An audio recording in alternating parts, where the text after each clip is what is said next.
देखिए, जो बहराइच की जो घटना आज सामने आई, मैं समझता हूँ कि ये बहुत ही शर्मनाक घटना है और इसकी जितनी निंदा की जाए कम है। चूँकि ये किसी एक तबके की जो हिंसा है, वो नहीं है, बल्कि 2 तबकों के दरमियान जो है, एक तरह का तनाव है, एक तरह की कशीदगी है और कहीं न कहीं हमने देखा कि अक्सर जब कभी मूर्ति विसर्जन का मामला आता है तो अक्सर हमें ये सुनने को मिलता है कि वहाँ दंगे हो गए, फसाद हो गए। आखिर इस तरह का जो माहौल है वो किस तरह क्रिएट होता है?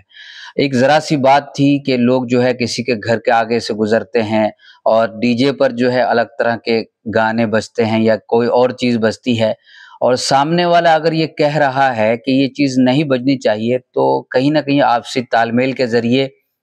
एक ऐसा माहौल तैयार होना चाहिए था कि किसी को ऐतराज़ भी ना हो और बगैर किसी के आपत्ति के जो है हम अपना भी काम कर लें और सामने वाले को भी किसी तरह का कोई नुकसान ना हो। लेकिन इस तरह की चीज़ें जब कभी होती हैं या जल्द से जुलूस होते हैं, तो उस दरमियान उसमें चंद अनासिर और चंद अफ़राद ऐसे होते हैं, जिनके अंदर एक जुनून होता है। अब देखिए जैसा कि जो बहराइच का जो वाक़या है, इसके अंदर बहुत सारे जो चश्मदीद हैं, उन्होंने बताया कि उसी मूर्ति विसर्जन के दौरान जो है, उन लोगों में से एक शख्स जो है किसी मुसलमान के घर पर चढ़ता है, उसके बाद जो है वहाँ पर जो झंडा लगा रहता है, उसको उतार फेंकता है, फिर उस पर भगवा झंडा जो है लहराने की कोशिश की जाती है, जिसके नतीजे में जो दूसरा फ़रीक है, वो नाराज़ होता है, ख़फ़ा होता है और उसके बाद इश्तियाल की जो सूरत पैदा होती है, फिर उसके बाद का जो सिलसिला है कहीं न कहीं वो अस्पतालों की आग तक पहुँचा, लोगों के घर जलाए गए, लोगों की गाड़ियाँ जलाई गई, सड़कों पर जो है तोड़-फोड़ की गई। इस तरह के जो वाक़यात आए सामने और मैं ये समझता हूँ कि ये वहाँ की जो लॉ एंड ऑर्डर है और ख़ास तौर पर जो वहाँ के चीफ़ मिनिस्टर हैं योगी आदित्यनाथ जी, वो अक्सर इस चीज़ के लिए जाने जाते हैं कि उनके हलके में कभी हिंसा नहीं होती, कोई तशद्दुद नहीं होता।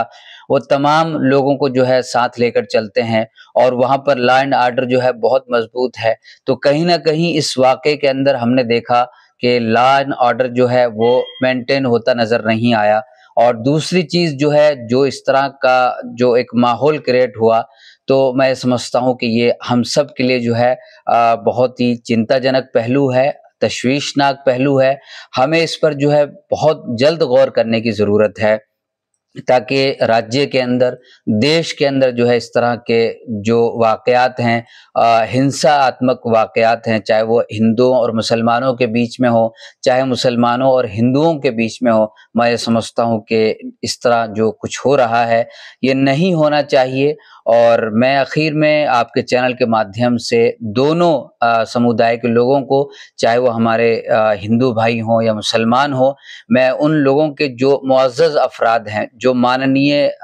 जो लोग हैं, दोनों कम्युनिटीज़ के, उन लोगों को कहूँगा कि वो लोग आपस में सामने आएँ और एक बैठक करें, जिसके बाद जो है, वहाँ पर जो तनाव का जो माहौल है, उसको ख़त्म किया जाए और एक ऐसा माहौल क्रिएट हो, जो तमाम लोगों को जो है आपसी भाईचारे के साथ जोड़ने वाला हो और ये तभी मुमकिन होगा, जब हिंदू कम्युनिटी से कुछ लोग जो हैं साथ आएँगे मुस्लिम कम्युनिटीज़ के जो आला ओहदेदार हैं या जो उस इलाके के ज़िम्मेदार हैं, वो लोग आएँ, बैठें, पीसफुली मीटिंग करें और इस इलाके को जो है जलने से बचाएँ।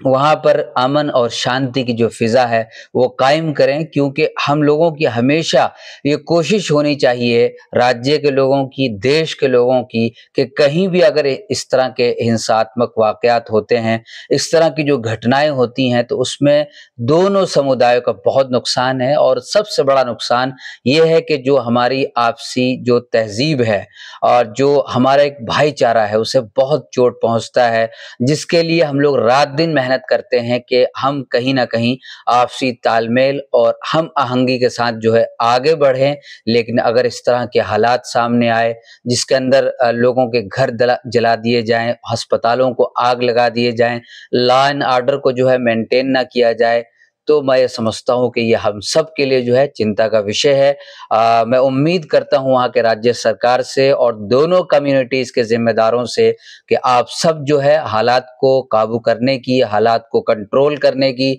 अच्छी कोशिश करेंगे और एक पीसफुली माहौल जो है क्रिएट करने के बाद जो है राज्य के इलाके के तमाम लोगों को आपसी भाईचारा साँझ के साथ जो है आगे बढ़ाएँगे।